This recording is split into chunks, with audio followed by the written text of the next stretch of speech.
তো আমি ব্যক্তিগতভাবে যেটা বলি সেটা হচ্ছে আমি স্ট্রেট ফরওয়ার্ড কথাবার্তা বলি, ঠিক আছে? সেটা হচ্ছে যে এই গাইডলাইন টাইডলাইন সংক্রান্ত ক্লাস আমি আসলে এগুলো নেওয়া পছন্দ করি না। কারণ এই ক্লাসগুলো হয় কি, আসলে আমার কাছে মনে হয় যে এক প্রকার ফালতু আলোচনা। আমি একদম মনের কথাটাই বললাম। কারণ এই গাইডলাইন তো সবাই দিয়েই দিছে, ঠিক আছে? সো এই যে একজন বলেছেন যে 5ই জুন ক্লাস এই পরীক্ষা, ওকে। তো গাইডলাইন মোটামুটি অ্যাভেলেবেল আছেই অনলাইনে, ঠিক আছে? তো এখানে আসলে গাইডলাইন দেওয়ারও কিছু নাই, না দেওয়ারও কিছু নাই। তারপরও ছেলেমেয়েরা, যেহেতু ছেলেমেয়েরা বলতেছে যে একটা গাইডলাইন দরকার, ভাই আপনি আপনার মতন করে একটা আইডিয়া দেন। সেক্ষেত্রে আমরা করলাম যে কি বলে, এই একটা গাইডলাইন ক্লাস রেখেছি, ঠিক আছে?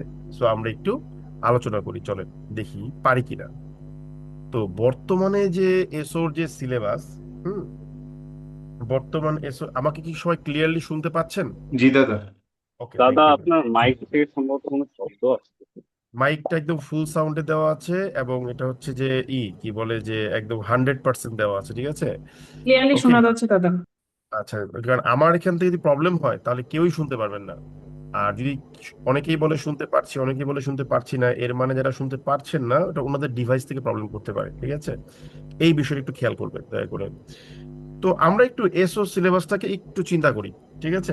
দেখেন, যদি if I were in your position, যে আমি আপনার জায়গাতে আছি right now, I am just thinking of the essay written exam, আমি কি করব? সেটা হচ্ছে, আমাদের টপিক আছে মোট হচ্ছে 9টা।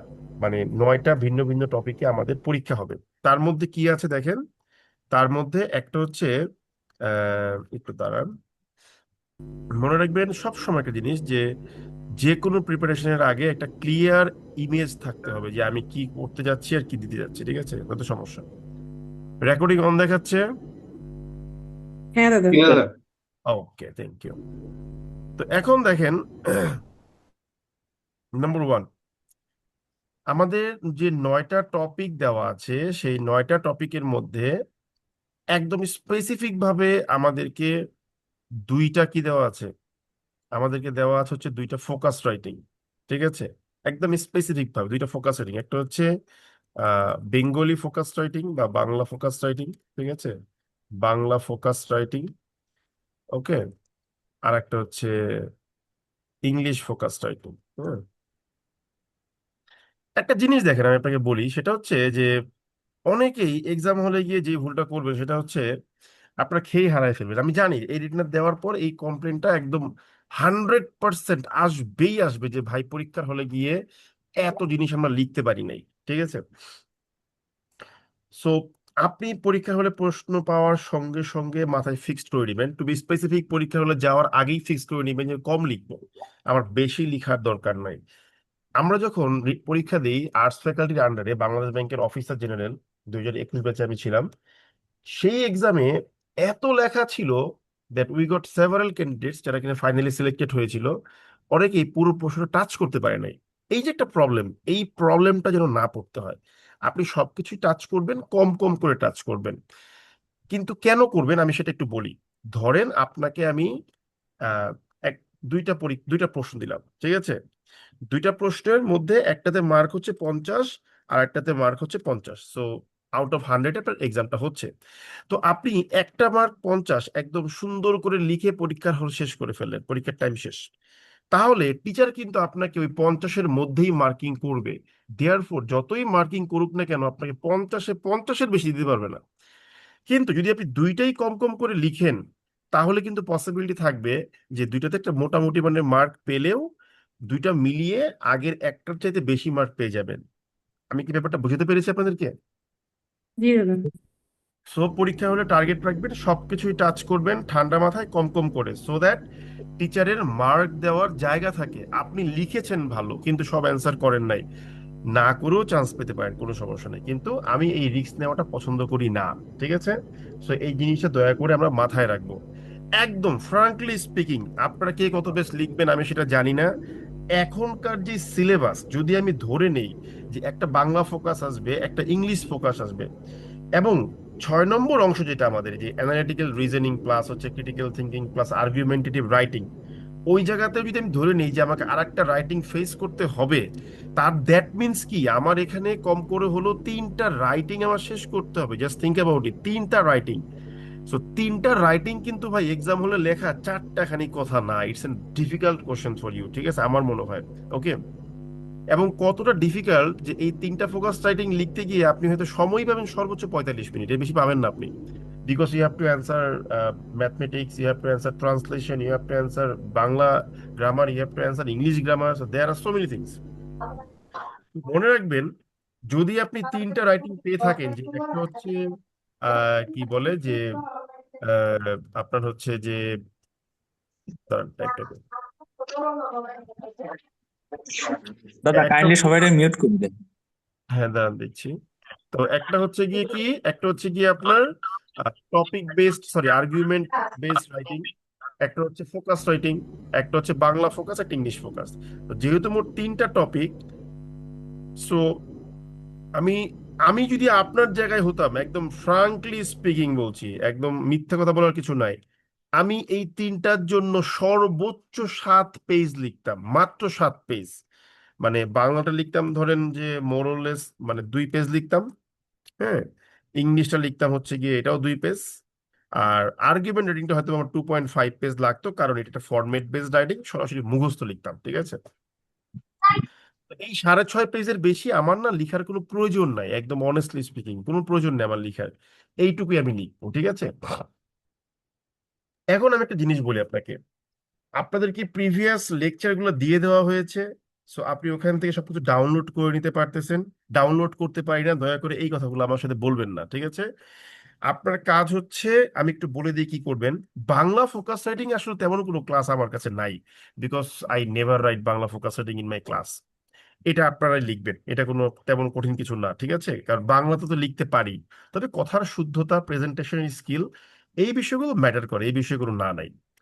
ইংলিশ ফোকাস রাইটিং আপনারা দেখবেন যে আমি একদম লাইভ ক্লাসে যেভাবে ফোকাস রাইটিং গুলো লিখেছি, ওই রকম টোন মেনটেন করে যতটুকু পারেন পসিবল, ঠিক আছে, লিখবেন।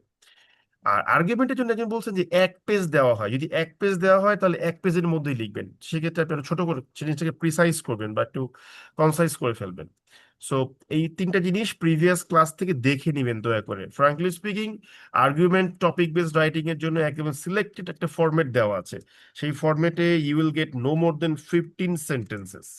পুরোটাতে হয়তো বা 15টা সেন্টেন্সেস পাবেন, ওই 15টা সেন্টেন্সে সরাসরি কপি পেস্ট করে বসাবেন, লিখবেন। আর টুকটাক যেখানে একটু মডিফাই করার প্রয়োজন হয় সেটা আপনি করে নেবেন, ঠিক আছে। আচ্ছা, গেল। এখন বিষয়টা হচ্ছে যে এটা আমি বুঝতে পারলাম, ভালো কথা। এখন প্রশ্ন হচ্ছে আমি তাহলে এই এক এক মাস কিভাবে প্রিপারেশন নিব, এই জিনিসটা আমাকে একটু খেয়াল করতে হবে। আপনি যদি একটু কষ্ট করে আমার টাইম লাইনে যান, আমার টাইম লাইনে গেলে দেখবেন আমি ওই দিন একটা পোস্ট করছিলাম ব্যাচ সংক্রান্ত, সেখানে 31টা টপিক দেওয়া আছে। আই রিপিট, 31টা টপিক দেওয়া আছে।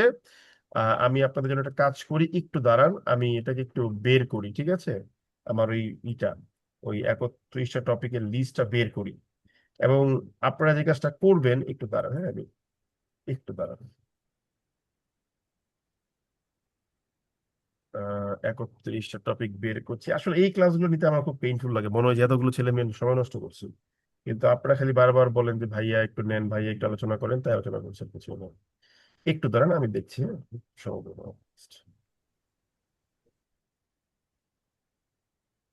কোনটা গেল কই?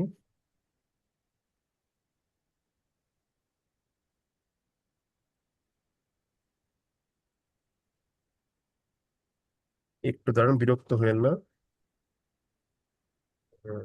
একটু দাঁড়ান, আমি বের করছি।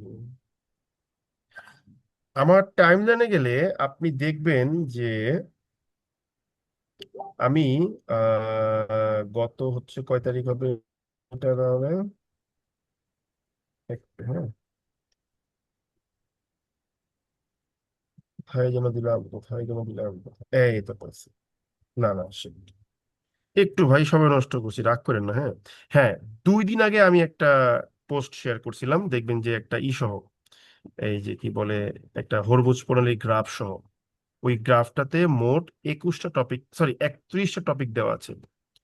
বিভিন্ন টিচাররা বিভিন্ন রকম সাজেশন দিয়েছেন, আপনারা স্যার ওনাদের সাজেশন গুলো নিবেন। সো দয়া স্যার করে ওইটার একটা কপি পেস্ট আমার কিছু, কাছে আছে, আমি কি ইনবক্সে দিয়ে দেবো স্যার? হ্যাঁ দিয়ে দেন।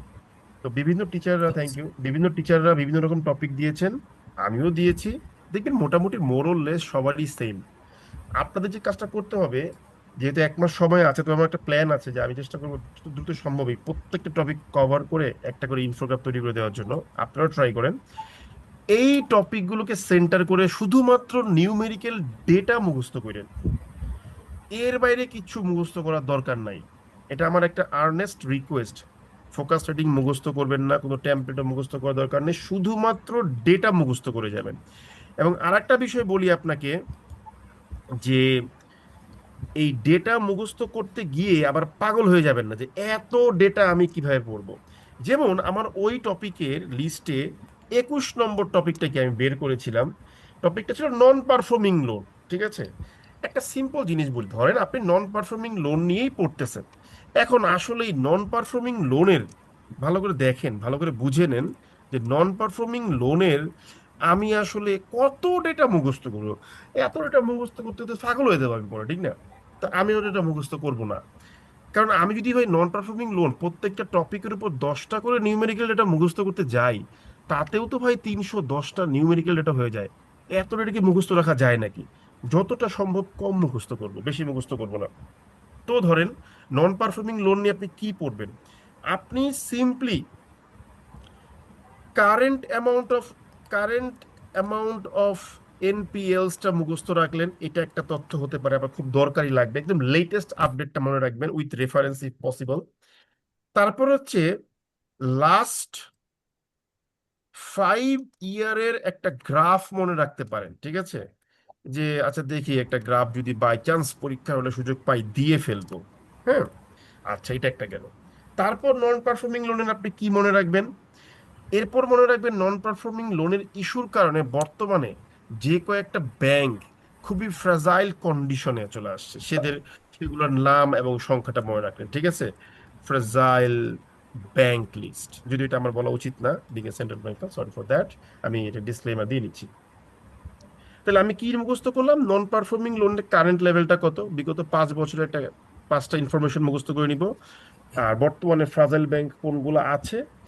এরপর আমি মুখস্থ রাখতে পারি কি, যে নন পারফর্মিং লোনের সবচেয়ে বেশি নন পারফর্মিং হয়েছে কোন কোন খাতে, ঠিক আছে? Highest percentage of NPLs in any sector, যে কোনো সেক্টর ওয়াইজ, সার্ভিস সেক্টর নাকি এগ্রি সেক্টর নাকি আহ, অন্য কোনো সেক্টর আছে, এরকম বের করে নেবেন। দেখ, এটা খুঁজলে আপনি পাবেন, ঠিক আছে? এখানে একটা দা লাগবে। সো তাহলে কি হবে, আপনি নন পারফর্মিং লোন নিয়ে মোটামুটি লিখতে পারবেন, ঠিক আছে? তারপর কি করতে হবে, নন পারফর্মিং লোনের কারণে কি হতে পারে, এবার একটা জিনিস বলি। এবার ডিরাইভেটিভস এর দিকে যাবেন। ডিরাইভেটিভ মানে কি? মূল ইনফরমেশন থেকে সরে এসে আপনি এখন যাবেন হচ্ছে প্র্যাকটিক্যালি এটার ইম্প্যাক্টটা কোথায় হতে পারে। যেমন ধরেন নন পারফর্মিং লোনের কারণে কি হতে পারে, আমাদের মানি মার্কেটে যে মানি সাপ্লাই, সেই সাপ্লাই একটা ঝামেলা হতে পারে, ঠিক আছে? যদি ধরে নেই, তাহলে কি হতে পারে, ইকোনমিতে একটা প্রবলেম ক্রিয়েট হবে। তো ইকোনমি নিয়ে কথা বলতে গেলে আমাদের ইকোনমিক গ্রোথ পার্সেন্টেজ, ঠিক আছে, সেক্টরাল জিডিপি কন্ট্রিবিউশন, এগুলো কিন্তু লাগে। সো এগুলো একটু মুখস্থ করে নিব। এখন এগুলাই যদি এখানে পড়েন, এটা শুধুমাত্র যে এই জায়গাতে লাগবে তা কিন্তু না, এটা অনেক জায়গাতে গিয়ে লাগবে ভাই। সো এইভাবে আমি একটু লোন, এই নন পারফর্মিং লোনের ইস্যুটাকে আমি কি করব, সাজায় নিব, তাইলেই হয়ে যাবে, আর কিছুই না। এখন মজার বিষয় বলি আপনাকে। আপনি ধরেন পড়লেন কি নন পারফর্মিং লোন, আর পরীক্ষার হলে গিয়ে প্রশ্ন আসলো কি, যে উইমেন ইন ফাইন্যান্সিয়াল ইনক্লুশন, যেটা হচ্ছে গিয়ে আমার কত নম্বর টপিক, 13 নম্বর টপিক। এখন নন পারফর্মিং লোন নিয়ে আমি যা পড়লাম, এটা কি আর ওই উইমেন ইন ফাইন্যান্সিয়াল ইনক্লুশন কাজে লাগবে? হ্যাঁ, কাজে লাগবে। এই জিনিসটাই হচ্ছে মজা। আপনাকে টপিকের সাথে টপিককে অ্যাসিমিলেট করা শিখতে হবে, যে এই টপিক পড়ছি শুধু এটার জন্য এটা না, যা পড়ছেন তা তো পড়ছেন, এটা সব জায়গাতেই কাজে লাগানো শিখতে হবে। ধরেন আপনি নন পারফর্মিং লোন পড়তে গিয়ে কোনো একটা ইয়েতে গিয়ে আপনি পড়লেন কি, যে বাংলাদেশের জিডিপি গ্রোথ রেট মনে করেন 6.5%, ভালো কথা। এখন আপনি পড়তেছেন কি, যে উইমেন ইন ফাইন্যান্সিয়াল ইনক্লুশন একটা টপিক নিয়ে আপনি কাজ করতেছেন, উইমেন ইন ফিনান্সিয়াল ইনক্লুশন। আপনি মনে করেন পড়তেছেন, এখন আপনি পরীক্ষার হলে গিয়ে দেখলেন যে উইমেন ইন ফিনান্সিয়াল ইনক্লুশন চলে আসছে। এখন আপনি হাই হাই কি লিখবেন? আমি তো পড়ে গেছি নন পারফর্মিং লোন, কোনো সমস্যা নাই। আপনি যে ডেটা পড়ে গেছেন সেই ডেটাগুলো থেকে এখানে অনেক কিছু আপনি কমন পাবেন, মানে লিখতে পারবেন যদি আপনি লিখার চেষ্টা করেন। যেমন ধরেন আপনি মনে করেন যে উইমেন ইন ফিনান্সিয়াল ইনক্লুশনে কি লিখতেছেন, যে আমাদের দেশের বর্তমানে জিডিপি গ্রোথ রেট একটু কম, তাই জিডিপি গ্রোথ রেট বাড়ানোর জন্য উইমেনকে আরো বেশি ফিনান্সিয়ালি ইনক্লুডেড হতে হবে। ঠিক আছে, তাহলে কি হবে, আপনি এই কথার মধ্যেখানে এই জিডিপির গ্রোথ রেটটা ঢুকাই দিবেন। কিরকম করে, এই দেখেন, আহ, আপনি মনে করেন এইভাবে লিখবেন, দেখেন আমি দেখাই। আপনি মনে করেন লিখবেন যে গ্রোয়িং অ্যাট 6.5% এভরি ইয়ার, ঠিক আছে, দ্য ইকোনমি অফ বাংলাদেশ, ঠিক আছে, needs, the economy of Bangladesh needs, কি লিখবো, better inclusion of better inclusion of কি বলবো, growing at 6.5% every year, the economy of Bangladesh needs better inclusion of um, its half sorry better inclusion of um, women women, ঠিক আছে, ঠিক আছে, better inclusion of women, আমি মনে করি এইটুকুই লিখলাম, ঠিক আছে, ইন ইন ডিফারেন্ট সেক্টরস, এই লিখলাম। তা আমি কি বললাম যে ছয়, এই যে গ্রোয়িং অ্যাট 6.5% এভরি ইয়ার, এটা হচ্ছে গিয়ে কি প্রেজেন্ট পার্টিসিপিয়াল। এটা কিভাবে বানাইতে হয় এটা আমরা ক্লাসে শিখছি না ভাই, বলুন তো একটু আমাকে। জি দাদা আচ্ছা, তাহলে আমি কি বললাম যে 6.5% হারে বৃদ্ধি পাওয়া বাংলাদেশের অর্থনীতি কি দরকার, নিডস বেটার ইনক্লুশন, ঠিক আছে, তার আরো বেশি ইনক্লুড করা দরকার, আরো বেশি ভালোভাবে কি ইনক্লুড করা দরকার, উইমেনকে কোথায়, ইন ডিফারেন্ট সেক্টরস, ঠিক আছে, ওকে। সো এই যে আমি এক জায়গার টপিক আরেক জায়গাতে নিয়ে আসলাম, এটাই হচ্ছে গিয়ে আপনার আইডিয়াকে অ্যাসিমিলেট করা, অ্যামালগেমেট করা, ঠিক আছে। আচ্ছা, গেল, এবার মনে করেন আপনি নন পারফর্মিং লোন পড়ে গেছেন, ঠিক আছে, এখন প্রশ্ন আসলো কি, প্রশ্ন আসলো উইমেন ইন ফিনান্সিয়াল সেক্টর, ভালো কথা, কোনো সমস্যা নাই।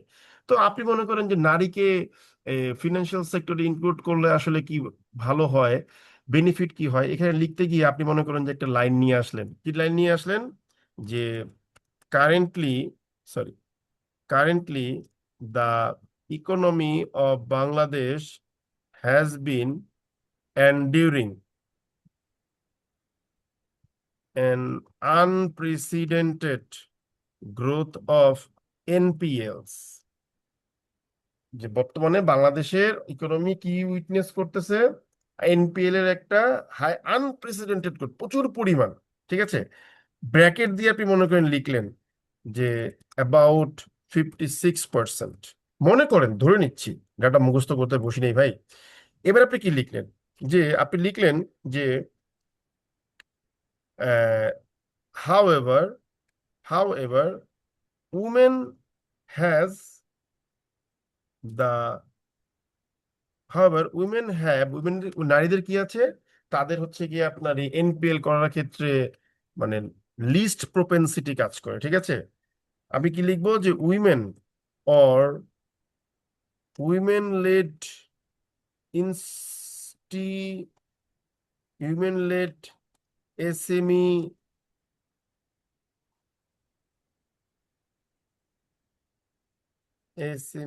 ইনস্টিটিউশনস, ঠিক আছে, কি আছে, have the lowest, sorry, have না লিখে আমরা হ্যাভ ওটা ইউজ করবো না, আমরা লিখবো যে constitute the lowest percentage of NPLs. আমি বললাম যে যদিও বর্তমানে এনপিএল এর পরিমাণ বাংলাদেশে বেশি, কিন্তু উইমেন লেড যে ইনস্টিটিউশন গুলো আছে তারা কিন্তু আসলে এনপিএল এর লোয়েস্ট পার্সেন্টেজটা কনস্টিটিউট করে। তাহলে কি লিখতে পারি, দেয়ারফর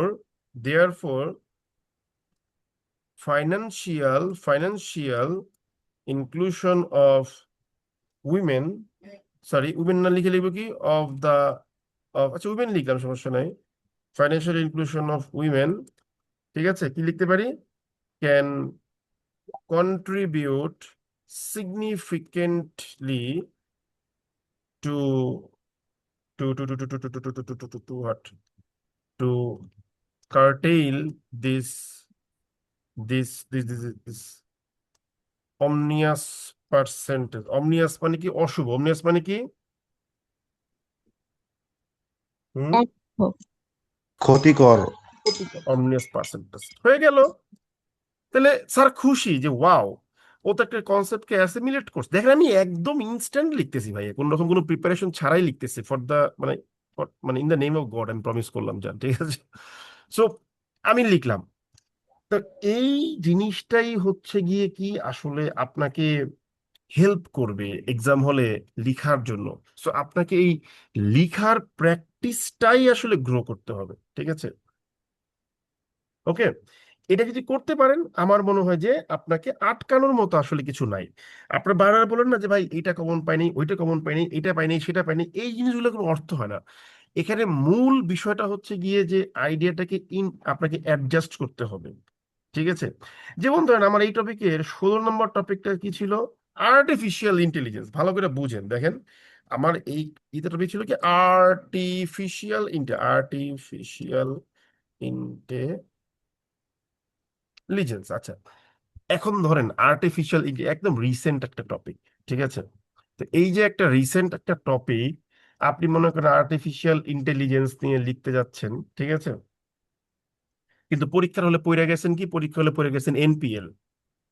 এখন হ্যাঁ হ্যাঁ পড়ে গেছি এনপিএল, আর পরীক্ষার হলে প্রশ্ন আসলো আর্টিফিশিয়াল ইন্টেলিজেন্স, তাহলে আমি লিখবোটা কি? দুটো টপিক তো একেবারে ডাইভার্স বা ডিসপ্যারেট টপিক, কোনো মিল নাই, তো লিখবোটা কি? এই দেখেন কিভাবে লিখবো। তখন আমি লিখবো এইভাবে, দেখেন আমি ওই একই টপিক সব জায়গাতে লিখতে পারি। আমরা আপনি যে যা মন চাই তাই টপিক দেন, আই হ্যাভ নো প্রবলেম, আমি লিখবো, কোনো সমস্যা নাই, ঠিক আছে। এই দেখেন আমি কিভাবে লিখবো। আচ্ছা, একটু একটু বলে দিই, যারা আজকে ফার্স্ট ক্লাস করতেছেন, এই ক্লাসটা একটু আগোছালো মনে হইতে পারে, সো দয়া করে মানে হয়ে যায় না যে কিরে ভাই এত সুনাম প্রোগ্রাম শুনে ভর্তি হইলাম, এত উল্টাপাল্টা পড়ানো শুরু করছে। আপনারা দয়া করে একদম ফার্স্ট ক্লাস থেকে করে আসবেন, একদম প্রথম থেকে 12টা ক্লাস শেষ করবেন।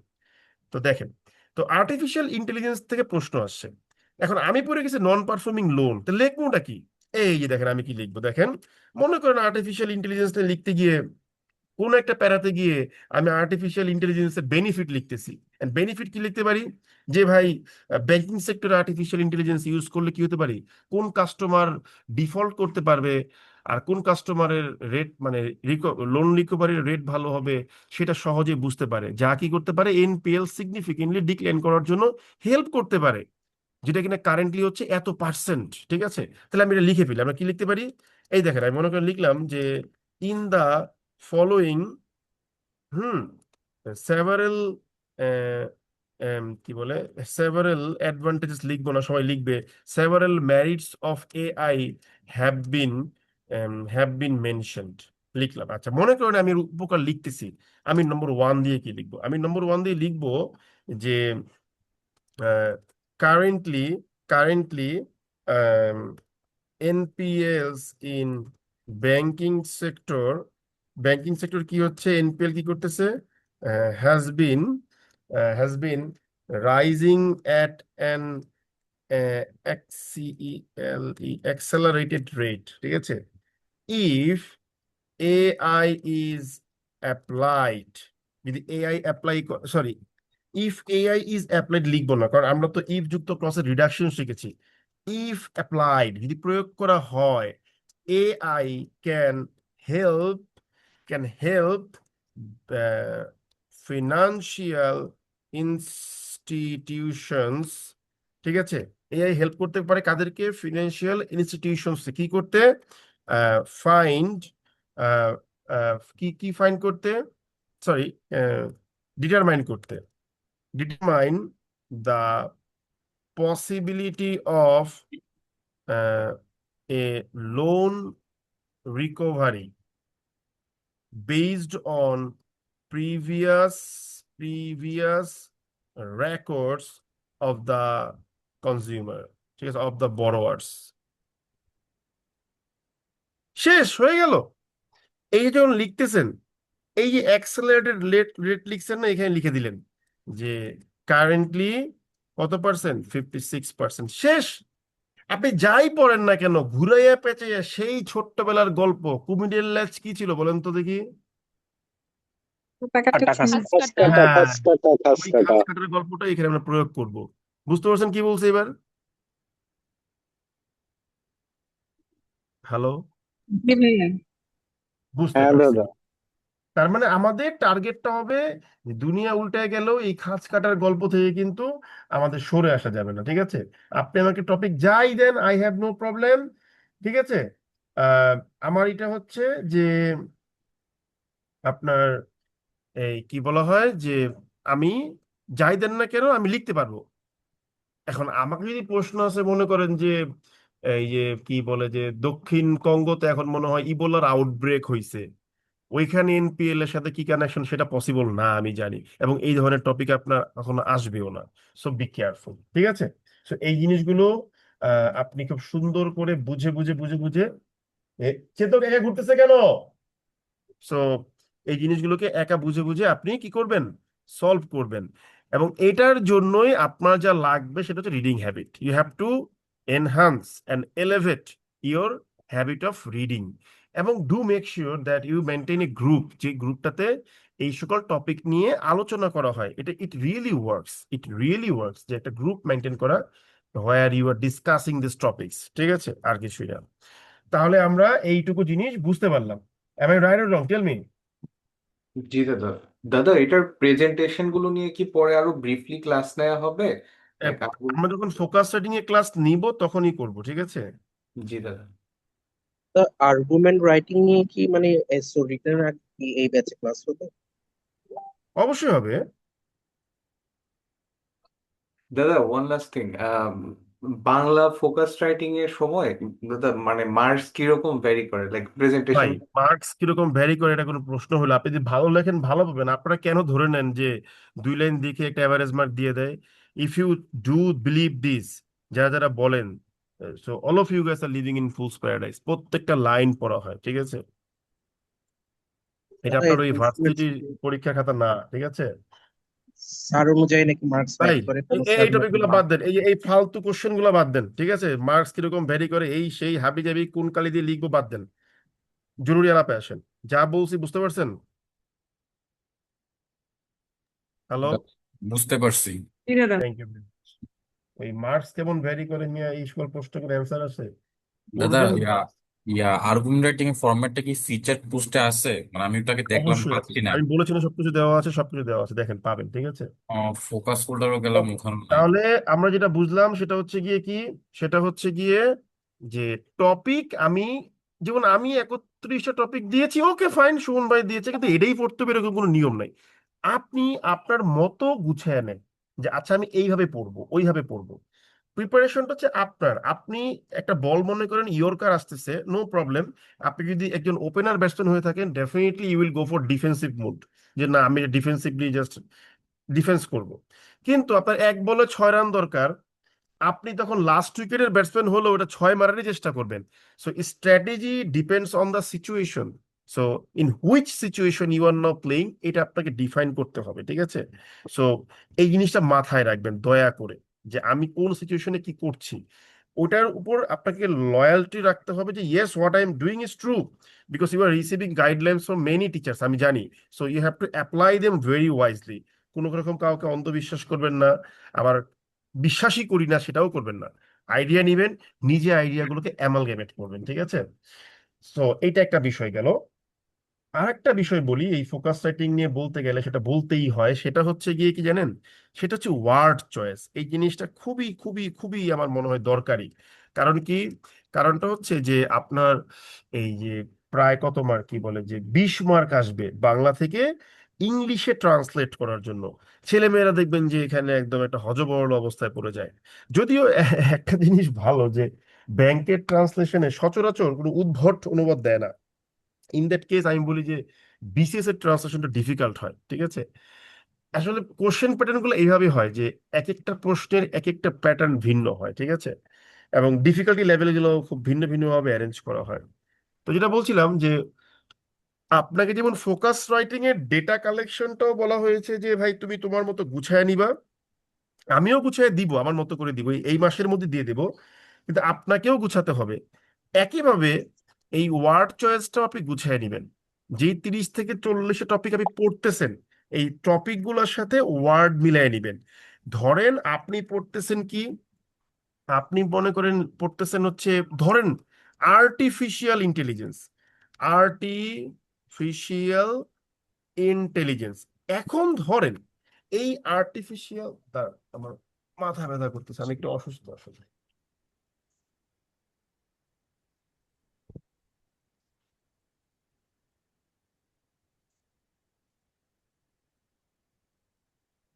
ধরেন আর্টিফিশিয়াল ইন্টেলিজেন্স, হ্যাঁ, একদম ফর গড সেক আমি আপনাকে গ্যারান্টি দিয়ে বলছি, আমি কোনো ওয়ার্ড মুখস্থ করে বসিনি। ইভেন আমার সামনে শুধুমাত্র আমার আইপ্যাডে হচ্ছে জাস্ট আপনাদের সিলেবাসটা ওপেন করা আছে, আর আমি টাইপ করছি। যদি মিথ্যে কথা বলি, এটার বিচার ভগবান করবে। এই গ্যারান্টিটা কেন দিচ্ছি? জাস্ট টু শো ইউ যে দেখেন আমি জিনিসটা কতটা অভ্যস্ততার মধ্যে নিয়ে আসছি। ঠিক আছে? তো আমি ধরেন আপনাকে বললাম যে ভাই তুমি এই আর্টিফিশিয়াল ইন্টেলিজেন্স নিয়ে লিখতে গেলে তোমার কি কি ওয়ার্ড লাগতে পারে একটু আমাকে চিন্তা করো, ভাবো। ধরেন আর্টিফিশিয়াল ইন্টেলিজেন্স নিয়ে লিখতে গেলে আমাদের কি লিখতে হবে? আমাদের লিখতেই হবে যে যুগান্তকারী কিছু আবিষ্কার। তাহলে এই যুগান্তকারী আবিষ্কারগুলো ইংলিশে আমরা কি লিখি বলেন দেখি? এপোক মেকিং ইনভেনশনস বললে আমরা, বলেন তো একটু বুদ্ধি করে। জি দাদা। হ্যাঁ, যে যুগান্তকারী বা গ্রাউন্ড ব্রেকিং ইনভেনশন। সো আমি এপোস মেকিং ইনভেনশনটাকে নিলাম যে এটা একটা এই ধরনের আবিষ্কার। ঠিক আছে? আচ্ছা, এবার দেখেন কি করতে পারে। আর্টিফিশিয়াল ইন্টেলিজেন্স নিয়ে লিখতে গেলে আপনাকে কিন্তু কি লিখতে হবে, যে আপনি এরকম লিখবেন যে আমি এই লিখার মধ্যেখানে এটার অ্যাডভান্টেজেস গুলোকে তুলে ধরবো এবং ডিসঅ্যাডভান্টেজেস গুলোকে তুলে ধরবো। এই যে আপনি অ্যাডভান্টেজেস লিখেন, খেয়াল করে দেখেন, এটা সবাই লিখবে। তাহলে আপনি কি লিখতে পারেন? ম্যারিটস লিখতে পারেন। আবার আপনি যে ডিসঅ্যাডভান্টেজেস লিখবেন, হ্যাঁ, এটাও কিন্তু সবাই লিখবে। আপনি কি লিখতে পারেন? এটাকে ড্রব্যাকস লিখতে পারেন। এই দেখেন আমি আমি আপনাকে সহজ ওয়ার্ড গুলোকে একটু সুন্দর করে দিচ্ছি, ঠিক আছে, সো দ্যাট আপনার লেখাটা সুন্দর হয়, আপনি এইভাবে গুছিয়ে নেবেন। এবং আমি যেগুলো হচ্ছে ফ্রিকুয়েন্টলি ইউজড হয়ে থাকে সেগুলোর একটা লিস্ট আমার টাইম লাইনে দিয়েছি 100 ওয়ার্ডের, একটু সার্চ করে দেখবেন, এডি পোস্ট হিসেবে আছে। আর এটার বাইরে যেগুলো লাগবে, হ্যাঁ, ওগুলো নিয়ে মানে টপিক ওয়াইজ যেটা আসবে ওটা নিয়ে আমি সিরিজ করে আপনাদের শুধু আপনাদেরকে দিব, এটা আমি আর বাইরে দিব না, ঠিক আছে? কারণ ছেলে মেয়েদেরকে বেশি ফ্রি দেয়, ছেলে মেয়েরা এগুলো নিয়ে করে কি পেইড কোর্স বানায় বানায় সেল করে, খুব খারাপ লাগে বিষয়টা আমার দেখলে। তাহলে কি দেখলাম, যে ডিসঅ্যাডভান্টেজের পরিবর্তে আমি কি লিখতে পারি? ডিমেরিট লিখতে পারি বা ড্রব্যাকসও লিখতে পারি। ঠিক আছে? আচ্ছা, গেল। এবার দেখেন আপনি যখনই এআই নিয়ে লিখতে যাবেন, আপনি তাহলে কি করবেন? যে এটাকে প্রয়োজনীয় করে তুলে, এই যে প্রয়োজনীয় করে তুলে, এই প্রয়োজনীয় করে তোলার ইংলিশটা আমি কি লিখবো? আমি লিখবো নেসেসিয়েটস। খুব সুন্দর একটা ওয়ার্ড। নেসেসারি ওয়ার্ডটা আমরা সবাই পারি, কিন্তু এটাকে যদি বলা হয় ভার্ব হিসেবে ইউজ করো, আমরা কেউ ইউজ করি না। ঠিক আছে? এই যে একটা ওয়ার্ড, ইট নেসেসিয়েটস, একটা সুন্দর ব্রিলিয়েন্ট একটা ওয়ার্ড। ঠিক আছে? আচ্ছা, গেল। তারপর কি হতে পারে? তারপর যেটা হতে পারে সেটা হচ্ছে, এই ভাই আপনার চ্যাট বক্সে কি করেন? বই আমার কন্দি ভাই যে অ্যাডমি অ্যাডমি অ্যাডমি শুরু করছেন, পড়তে বসেন, পড়েন না। মিয়া আমি সারা দুনিয়ার নিয়ে বসে আমার ঘরে সব বার করে দিয়ে আমি পড়াই, আর আপনারা চ্যাট বক্সে বসে কি পিট পিট পিট পিট পিট পিট কি যে করতে আমি বুঝি না জিনিসগুলো। ঠিক আছে? এগুলো খুব মানে ফাজলাই মনে হয়। পড়তেছেন মন দিয়া পড়েন ভাই। ঠিক আছে? মন দিয়া খালি পড়বেন, তাইলেই তো হইব ভাই। আপনি এখানে অ্যাডমি অ্যাডমি করে লাভ আছে ভাই? আমরা জীবনে কোনদিন অ্যাডমি অ্যাডমি গ্রুপে ছিলাম না। ঠিক আছে? বসে বসে পড়েন। তো নেসেসিয়েটস।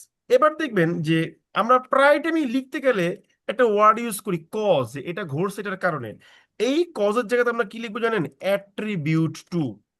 আমরা লিখি যে কি লিখি যে this success is caused by artificial intelligence. আমি না লিখে আমি কি লিখবো? যে artificial this success can be attributed to the application of artificial intelligence. সেই যে অ্যাট্রিবিউট টু, এই ওয়ার্ডটা আমার এআই নিয়ে লিখতে গেলে কিন্তু ডেফিনেটলি লাগবে। ঠিক আছে? লাগবেই। তারপর ধরেন এআই নিয়ে লিখতে গেলে মানুষ কি হবে? চাকরি হারাবে। চাকরি হারানোর ক্ষেত্রে কি হতে পারে? লে অফ হয়ে যাবে। মানে মাথায় সেট করে রাখতেই হবে এই ওয়ার্ডটা। এটা ভুল করাই যাবে না, এটা ভোলা যাবেই না, আপনার রাখতেই হবে, ঠিক আছে? তারপর যেমন ধরেন এআই আসার কারণে কি হচ্ছে, এআই আসার কারণে আমাদের কাজে কর্মের প্রোডাক্টিভিটি বাড়বে, ঠিক আছে? এই যে প্রোডাক্টিভিটি, এই প্রোডাক্টিভিটি ওয়ার্ডটা ইনস্ট্যান্ট মাথায় আসতে হবে, ঠিক আছে? আমার কথা কি বুঝতে পারতেছেন নাকি বুঝতে পারতেছেন না বলেন? বুঝতে জি পারছি দাদা। স্যার। দাদা বুঝতেছি দাদা। কাজ হচ্ছে গিয়ে কি দাদা এরকম ক্লিয়ার ভাবে দাদা। জিনিসগুলোকে নোট করা, টপিক ওয়াইজ। যে আমি টপিক ওয়াইজ নোট করে নিলাম, আমি এখন ঘরে বাইরে 24 ঘন্টায় আমার ধর্মকর্ম, খাওয়া, ঘুম এগুলোর পরিবর্তে, ওয়াশরুম, বাথরুম এগুলোর পরিবর্তে আমি জাস্ট কি করব, এই এই এগুলোর সাথে সামহাও কানেক্টেড হয়ে থাকবো। দেখবেন যে আপনার লেখার মান কোন জায়গা থেকে কোন জায়গায় চলে গেছে ভাই আপনি জানেন। এত পড়তে হয় নাকি? কিন্তু এই যে অ্যাডমি চ্যাট গুলো, বেশি আড্ডা মাড্ডা গুলো বন্ধ করেন, ঠিক আছে? টাকা পয়সা খরচ করে ভর্তি হয়েছে, এখন পড়েন। এখন পড়েন এবং এটার বেনিফিট নিয়ে আমার ফোন দিয়ে নক দিয়ে জানান যে ভাই টিকছি, ঠিক আছে, তাহলে আমি খুশি। তো গেল। তাহলে এটা করলে কি হবে, ফোকাস রাইটিং এও আপনি একটা একটা অ্যাডভান্টেজ পাবেন, ঠিক আছে? অ্যাডভান্টেজ বলতে গেলে একটা ওয়ার্ড মনে পড়লো, সেটা হলো এআই কে আমরা অনেক সময় একটা জিনিস বলি, সেটাকে বলি কাটিং এজ টেকনোলজি, ঠিক আছে? এটা তো এটাকে কি কি বলবো, কাটিং এজ টেকনোলজি, ঠিক আছে? ঠিক আছে। আচ্ছা, আবার দেখবেন এআই নিয়ে লিখতে গেলে এটাও কিন্তু আসবে, যে এআই এর ব্যবহার কিন্তু ভাই ভালোর পাশাপাশি আবার কি হইতে পারে, খারাপও হইতে পারে। তো এই যে ভালোর পাশাপাশি খারাপ হতে পারে, এটাকে কি বলা হয় জানেন? Double aged sword. দুই দিকেই ধার আছে, এরকম তলোয়ার, ডবল এজড সর্ড, ঠিক আছে? এটা আমাদের ইয়েতে প্রচুর পরিমাণ ইউজ করা হয়, দেখবেন কি বলে যে আর্গুমেন্টে প্রচুর ইউজ করা হয়, ঠিক আছে? শিখে থাকেন, কাজে লাগবে। তাহলে এতে করে কি হবে, আপনার আর্গুমেন্ট রাইটিং এ ভালো করবেন, তারপর হচ্ছে ট্রান্সলেশনে ভালো করবেন, ফোকাস রাইটিং এ ভালো করবেন, বাংলা হোক ইংলিশ হোক যেটাই। এইটুকু জিনিস মেনটেন করলে এই জিনিসগুলো ক্লিয়ার, আর কিচ্ছু করতে হয় না, ঠিক আছে? আমি যখন রিটেন পরীক্ষা হলে যেতাম, আমি আমার এই জিনিসটা খালি মেনটেন করে যেতাম, আর কিচ্ছু লাগে না, আর কিচ্ছু লাগে না ভাই। আচ্ছা, গেল। এখন একটা জিনিস বলি, এই ম্যাথমেটিক্সের আর যেই টপিকটা আমাদের আছে, এই টপিকটাতে গিয়ে আমরা, আমার কাছে একটু কনফিউজিং লাগতেছে, ঠিক আছে? নর্মালি ওনারা যদিও বলেছেন যে এসএসসি লেভেলের ম্যাথ দিবেন, আসলে এখন আসলে এসএসসি লেভেল দিয়ে যে কি বোঝায় আমি নিজে ভালো করে জানি না। হয়তোবা এখানে অনেক কথাবার্তা থাকতে পারে, ঠিক আছে? হোয়াট এভার, থাকলে থাকুক, সমস্যা নেই। এখানে বিষয়টা হচ্ছে যে আমাকে যেটা বুঝতে হবে সেটা কি, সেটা হচ্ছে যে এসএসসি লেভেলের ম্যাথের আসলে কোনো শেষ নাই। হ্যাঁ। তো আমরা আমাদের যিনি ম্যাথ ফ্যাকাল্টি তারেক ভাই, হ্যাঁ, আমরা চাই না যে আপনাদের পকেট থেকে বেশি টাকা পয়সা খরচ হোক, ঠিক আছে? এটা আমি কখনোই চাই না। তো তারেক ভাইয়ের একটা ফুল কোর্স, যেখানে হচ্ছে 38টা ম্যাথ ক্লাস আছে, 38টা ম্যাথ ক্লাস আছে। প্রত্যেকটা ক্লাসে হচ্ছে অন এভারেজে 10 থেকে 11টা করে ম্যাথ করানো হয়েছে। That means in whole class you will get about 400 maths. এটাকে পুরোটাই রিটেন কোর্সের জন্য সাজানো হয়েছে। আপনারা এগুলো সলভ করে যাবেন, ঠিক আছে? জাস্ট সলভ করে যাবেন। তবে এখানে আমার একটা ডেফিসিট মনে হয়েছে, সেটা হচ্ছে এই প্রশ্ন পরীক্ষা হলে মাথা নষ্ট করে দেওয়ার জন্য আপনার ফ্যাক্টরের যে অঙ্কগুলো আছে, অর্থাৎ পারমুটেশন বলতেছি ভুলে, সরি, উৎপাদককে বিশ্লেষণ, ঠিক আছে? এই ম্যাথ গুলো একটু কাইন্ডলি এসএসসি বই থেকে দেখে যাবেন। আর আরেকটা বিষয় হচ্ছে ওই যে আপনার দ্বিঘাত সমীকরণ বা কোয়াড্রেটিক ইকুয়েশনের যেই অ্যান্সার গুলো করতে হয়, ঠিক আছে, যেখানে 2 পেয়ার 4 পেয়ার প্রশ্ন চলে আসে, ওইটা একটু সমাধান করে যাবেন। তাইলে আমার কাছে মনে হয় যে আর লাগবে না, ঠিক আছে? So, এটা হচ্ছে ম্যাথ নিয়ে আমার কথা। এবার একটা জিনিস দাদা বলি, ওই যে কি বললেন? আপনি যে আপলোড দিয়েছেন যে ক্লাসগুলা তারেক স্যার ওইগুলা, হ্যাঁ, ওখানে মোট 38টা ক্লাস আছে। সো ওগুলো ঠিক আছে। সবগুলাই হিডেন ম্যাথ থেকে নিয়ে বানানো লেকচার। উনি খুব ডেডিকেটেড ভাবে কাজটা করছেন, আমি দেখছি, খুব ভালো কাজ করছেন। সো ওইটা একটু ওইখান থেকে সবগুলো ম্যাথ গুলো করে ফেলবেন। ওটার ফাইলগুলোও দেওয়া আছে, মানে ক্লাসের রেকর্ড ফাইল তো দেওয়া আছেই, বিসাইডস আমরা আপনাকে এটাও দিয়ে দিয়েছি, কি বলে যে এই ওটার ডক ফাইলগুলো দিয়ে দিয়েছি, ঠিক আছে? সো আপনি যেটা জি দাদা। করবেন, এই ওগুলো একটু জাস্ট রিভাইজ করে যাবেন। হ্যাঁ, তাহলেই হবে, আর কিছুই লাগবে না। তাহলে আমরা এগুলো নিয়ে মোটামুটি কথা বললাম। জিকে নিয়ে তেমন কোনো কথা নাই, 10 মার্ক থাকবে। ওই সব জায়গাতে সাজেশন পাচ্ছেন, সেখান থেকেই পড়ে যান। বাংলা ব্যাকরণ নিয়েও আপনাদের একই কথা, এগুলো আমি পড়াইও না বা আমি জানিও না, এটা সত্যি কথা, ফ্রাঙ্কলি স্পিকিং। 8 নম্বরে আমার যেটা আছে সেটা হচ্ছে English language proficiency test. English language proficiency টেস্টে আমার কাছে যেটা মনে হয়েছে, এটা অনেকটাই বিসিএস টাইপের প্রশ্ন হবে, ঠিক আছে। তবে এখানে যেটা হবে যে একটু, এখানে একটা কনফিউশন আমার কাছে যদিও আছে যে যেই টপিকটা দেওয়া আছে এর বাইরে কোনো প্রশ্ন হবে কিনা, কিন্তু যেহেতু টপিকের নাম একদম স্পেসিফিক করে দেওয়া আছে, তো আমার কাছে মনে হচ্ছে যে এর বাইরে প্রশ্ন যাবে না, ঠিক আছে, এর বাইরে যাওয়ার চান্স কম। তো এখান থেকে আমার রিটেন ক্লাস থেকে আপনি সেন্টেন্স স্ট্রাকচারে ভালো করতে পারবেন, সাবজেক্ট ভার্ব এগ্রিমেন্টও ভালো দেখতে পারবেন, ঠিক আছে। আর যারা প্রিলি কোর্সে আছেন আমাদের, তারা ফাইনাইট এবং নন ফাইনাইট ভার্ব এগুলো খুব ভালো দেখতে পারবেন। তারপরে আমার ক্লাস থেকে ক্লজ এবং ফ্রেজ আপনার খুব ভালো ক্লিয়ার হবে। রাইট ফর্মস অফ ভার্বের যেটা আমি করব সেটা হচ্ছে পিসি দাসের যে বইটা আছে সেখান থেকে নিয়ে আপনাদেরকে পড়াবো। এইটুকুতে এনাফ আর লাগবে না। তবে ওই যে গ্রুপ ভার্ব আর হচ্ছে ইডিয়মস এন্ড ফ্রেজ যেগুলো আমাদের আছে, এটার জন্য আমি আপনাদেরকে পিডিএফ করে দিয়ে দিব। আই মিন বাজারে যে কোনো একটা বই থেকে নিয়ে সবগুলোকে একত্র করে টাইপ করে একটা পিডিএফ একটা দিয়ে দিব, ওখান থেকে এটা পড়বেন। শুধুমাত্র আপনাদের হচ্ছে ওই যে স্পিচটা নিয়ে সমস্যা হতে পারে, মানে ডিরেক্ট নারেশন বা ইনডিরেক্ট নারেশন কিছুটা আছে, এইটাতে গিয়ে হয়তো একটু ঘাটতি পেতে পারেন, কারণ এই টপিকটা আমি কখনো কভার করি না, কারণ রাইটিং এ আমাদের লাগে নাই। তারপর এখানে দিয়ে দিচ্ছে, হয়তো এখানে 2-1 মার্ক থাকবে আর কি। সো ইংলিশ দাদা এটা কি গ্রামারটা ন্যারেশন? আমার কাছে মনে হচ্ছে এটা ন্যারেশনটাকে, ডিরেক্ট নারেশন এটাকেই বোঝাতে স্পিচ দেওয়া আছে, এটাই মনে হচ্ছে, ঠিক আছে।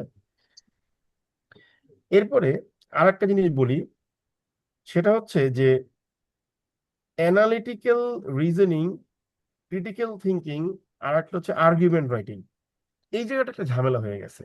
বাংলাদেশ ব্যাংকের যে প্রশ্ন, ঠিক আছে, বাংলাদেশ ব্যাংকের প্রশ্নে 2013 বা 2014-তে গেলে আপনি দেখবেন সেখানে 20 মার্কের একটা পাজল আসছিল, ঠিক আছে। I think so far I can remember এই কোশ্চেনটা ওয়াজ ডেভেলপড বাই আইবি, আমার যতটুকু মনে আছে, ঠিক আছে, পুরোপুরি মনে নাই যদিও, সরি ফর দ্যাট। তো ওই প্রশ্নটাতে 20 মার্কের পাজল ছিল। এখন যেহেতু ক্রিটিক্যাল থিঙ্কিং বা অ্যানালিটিক্যাল রিজনিং চলে আসতেছে, সো ইট ইজ এক্সপেক্টেড, আমার কাছে মনে হচ্ছে যে পাজল থেকে একটা প্রশ্ন আপনি পেতে পারেন, ঠিক আছে। হয়তোবা দেখবেন যে একটা ছোট্ট পাজল তুলে দিবে জিআরই বিগ বুক থেকে, আপনি হয়তোবা 10 মার্কের একটা পাজল পেতে পারেন, আমার কাছে মনে হচ্ছে। কারণ এই অংশটাকে আমরা যদি ভাগ করি মোটা দাগে, আমরা 2টা ধাঁচ পাই, একটা হচ্ছে বিসিএস এর ধাঁচ, আর একটা হচ্ছে আইবি এর ধাঁচ।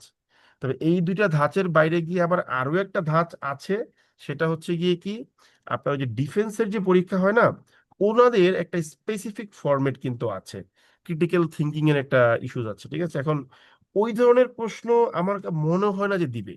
সো ওই জন্য আমরা 2টা ভাগে ভাগ করে নেবো, একটা হচ্ছে গিয়ে কি আইবি এর ধাঁচ, আর একটা হচ্ছে গিয়ে বিসিএস এর ধাঁচ। তো বিসিএস এর জন্য আপনি যেটা করবেন, বিগত 10 বছরের মেন্টাল অ্যাবিলিটি যে পোর্শনটা 50 মার্কের হয়ে থাকে, আপনি ওই জিনিসগুলোই দেখে যান, ঠিক আছে। আর আইবি এর জন্য রিটেন পার্টে গিয়ে আমার মনে হয় না ক্রিটিক্যাল রিজনিং আপনাকে দিবে, দিতেও পারে, না দেওয়ার কিছু নয়, বাট আমার মনে হয় না দিবে। আপনি যেটা করবেন, জিআরই বিগ বুক থেকে আমি যে ক্লাস ফাইলগুলো আপলোড করে দিয়েছি 8টা ক্লাস, ওই পাজল গুলো আপনারা খুব সুন্দর করে সলভ করে যাবেন। আমার কাছে মনে হচ্ছে আলটিমেটলি এই সেকশনে এই কাজটাই করা হবে, একটা আর্গুমেন্ট রাইটিং দেওয়া হবে, এর সাথে হচ্ছে একটা পাজল দেওয়া হবে, আর হয়তো গোটা কয়েক মেন্টাল অ্যাবিলিটির প্রশ্ন তুলে দেওয়া হবে। এই 3টা প্রশ্ন আসতে পারে। আরেকটা টাইপের প্রশ্ন এখানে আসতে পারে বলে মনে হচ্ছে, সেটা হচ্ছে সিচুয়েশন অ্যানালাইসিস, যে অমুক সিচুয়েশনে তুমি কি করবা বলে মনে করো, এক্সপ্লেইন ইট ইন ইংলিশ, ঠিক আছে, এরকম আসতে পারে। তবে ওই ধরনের প্রশ্নের জন্য আসলে প্রিপারেশন নেওয়ার কিছুই নাই, কারণ এটা তো ভাই আপনার আসলে পড়ার বিষয় না, এটা হচ্ছে পুরোটাই আপনার চিন্তা করার বিষয়, ঠিক আছে। এটা কি এমসিকিউ টাইপ আসবে, মানে এই যে সিচুয়েশন অ্যানালাইসিস গুলো? এমসিকিউটা আসাটা টাফ, কিন্তু এমন যদি হয় যে আপনাকে দিবে, তাহলে কিন্তু কিছু করার নাই, ঠিক আছে, দিতে পারে না। কিন্তু আপনার কাছে, আমার কাছে মনে হচ্ছে একটা আর্গুমেন্ট রাইটিং দিবে, ঠিক আছে, একটা পাজল দিবে, ওকে, আর হচ্ছে গিয়ে ওই যে কি বলে যে একটা ক্রিটিক্যাল থিঙ্কিং টাইপের প্রশ্ন দিতে পারে। প্রশ্নটা কিরকম হতে পারে আপনাকে আমি বলি, যে ধরেন উদাহরণস্বরূপ, যেমন ধরেন বা পুরো ওয়ার্ল্ড ওয়াইড এখন কি হচ্ছে, একটা টার্বিউলেন্ট সিচুয়েশন যাচ্ছে। So the global economy is going through a wading through a very difficult period, because of Middle East crisis. এখন আপনাকে মনে করেন বললো যে what advice you want to offer as a central banker of Bangladesh so that what? So that the economy of Bangladesh can deal with it very easily. হতে পারে I don't know, হতে পারে, ঠিক আছে, এরকম একটা প্রশ্ন চলে দাদা আসতে এটা তো পারে। এক টাইপের তাহলে ফোকাসের মানে কি পয়েন্টের মতোই, মানে আমি কি কি কাইন্ড করতে অফ পারি সেগুলো। মানে কাইন্ড অফ, কিন্তু আপনাকে কি করতে হবে তখন, ওই যে নলেজটা অ্যাপ্লাই করতে হবে। ওকে, যেমন ধরেন যে রিসেন্টলি ক্রিটিক্যাল রাইটিংটাকে ওয়ান কাইন্ড অফ দাদা এটাকে এখানে ওয়ার্ড ইয়ার দিতে মতো গেলে কিভাবে, মানে শর্ট ফর্মে কিভাবে দিব, মানে কয় লাইন সাধারণত লিখবো এটার জন্য? এটা ডিপেন্ড করবে আপনার পরীক্ষা হলে কতটুকু আসলে, অনেক সময় দেখা যায় জায়গা ফিক্সড করে দেয়, বাট আমার মনে হয় না যে খুব বেশি লিখার দরকার আছে। হ্যাঁ, মানে বিষয়টা কিরকম আমি বলি, ধরেন আগে একটা প্যাসেজ দিয়ে বলতো এটা সামারাইজ করো, তো জি এখানে দাদা। ধরেন একটা ক্রিটিক্যাল থিঙ্কিং এর প্রশ্ন দিচ্ছে, কাইন্ড অফ ওই সামারির একটা অল্টারনেটিভ। সো কতটুকু লিখবেন এটা তো বলা যায় না। এটা আমি যেমন ধরেন যদি আমি দেখতাম যে 10 মার্ক দিয়েছে, হয়তো সর্বোচ্চ আমি 1 পেজ লিখবো। আমি কিন্তু ব্যক্তিগতভাবে বেশি লিখার একদম ঘোর বিরোধী মানে একদম প্র্যাকটিক্যালি ঘোর বিরোধী, এটা আমি মানতেই পারি না, বেশি লিখতে হবে। লিখবো অবশ্যই, কম কম লিখবো, বেশি আমি লিখবো না, ঠিক আছে, এটা আমি কখনোই সাপোর্ট করি না। সো ভাইয়া, বলেন। হ্যাঁ আমাদের তো এখন পেজ ফিক্স করে দেওয়া থাকে, সেক্ষেত্রে তো 3 পেজ 4 পেজও দেওয়া থাকে, তাহলে কি মানে আমার যদি টু দা পয়েন্টে লেখা হয়ে যায় 2 বা 2.5 পেজের মধ্যে, তাহলে তো আমার 4 পেজ ভরার দরকার নাই। কোনো দরকার নাই, আপনি কেন 4 পেজ ভরবেন? মানে অনেক আমাকে, সময় নষ্ট হয় ভাইয়া। আমার যতটুকু পেজ দেওয়া আছে এটা পড়ে থাক, ওটা আমার জন্য আপনাকে বলা হয়েছে দিস ইজ ইউর বরাদ্দকৃত page, you have been given the page, ঠিক আছে, জি, জি ভাইয়া, ওকে। জি ভাইয়া, কিন্তু জি দাদা আরেকটা এটা কোশ্চেন বলা ছিল। হয় না যে you have to use the whole page, এটা কিন্তু বলা হয় নাই, ঠিক আছে। জি জি, না ভাইয়া। দাদা আরেকটা পাজেল তো কোশ্চেন দাদা ছিল। এমসিকিউ আকারে পাজেল সলভ করেছি, তো এখন রিটেন আসলে ওটা কি শুধু মেইন অ্যান্সারটা দিয়ে দিলে হবে না শুধু মানে? মেন অ্যান্সার দিবেন, হ্যাঁ, পাজল সলভিং এর ক্ষেত্রে তো আর তো কিছু করার নাই, ওরা জাস্ট বলবে যে এটা উত্তর কি, তুমি আমাকে বলো, আপনি মেন অ্যান্সারটা করে দিলে হয়ে যাবে। অঙ্ক তো আর দিচ্ছে না, অঙ্ক দিলে আপনি অঙ্ক পুরোপুরি সলভ করবেন, সেটা অন্য হিসাব, ঠিক আছে, জি। মনে থাকবে দাদা জিনিসটা। এসোর কোশ্চেনের যে হচ্ছে ইয়ের অ্যানালিটিক্যালি যে কোশ্চেনটা ছিল, মানে ওই যে প্যাসেজ আকারে, ওটা কি দেখেছিলেন দাদা? বুঝি না, জোরে বলেন। এসোর ক্রিটিক্যাল অ্যানালিসিসের যে আপনার ডেটা কোশ্চেনটা ছিল সাফিসিয়েন্সি ছিল, অ্যানালিটিক্যালে ডেটা সাফিসিয়েন্সি। প্যাসেজ আকারে, ওই কোশ্চেনটা কি দেখেছিলেন দাদা প্রিলির? আমি বুঝি না আপনার কথাটা কি বললেন। দাদা এসোর অ্যানালিটিক্যাল স্কিলের যে কোশ্চেনটা ছিল প্যাসেজ আকারে, ওটা কি দেখেছিলেন দাদা? আমি বুঝতেছি, একটু জোরে বলেন তো ভাই। উনি উনি ভাইয়া ডেটা সাফিসিয়েন্সির কথা বলতেছে, ওই যে যেটা সিনিয়র অফিসারে আসছে মানে এটা। প্রিলিমিনারি। জি জি দাদা। ও সেটা হ্যাঁ হ্যাঁ, প্রিলিমিনারি। প্রিলিমিনারি ডেটা প্রিলিমিনারি কথা সাফিসিয়েন্সি। আমি বলছি না, আমি বলছি রিটেন পরীক্ষার কথা, প্রিলিমিনারি কথা আমি বলছি না তো না না আপনাকে। দাদা, এমনি কোশ্চেনটা কি দেখেছিলেন দাদা এমনি? হ্যাঁ দেখেছি, হ্যাঁ বলেন কি হয়েছে। দাদা এই মানে ওদের যে ওখানে সিলেবাসে যেভাবে দেয়া ছিল আর ওদের যে কোশ্চেনটা হলো, মানে বেসড অন দ্যাট, মানে কোশ্চেন কি তার মানে মোটামুটি ওটা তো দাদা বেশ টাইম কনজিউমিং ছিল, তাহলে আমরা মানে মেন্টাল এবিলিটির জন্য বা এই যে ধরনের কোশ্চেনের কথা বলা হচ্ছে, মানে এর চেয়ে একটু ডেপথে যাবে বলেই তো মনে হচ্ছে মানে।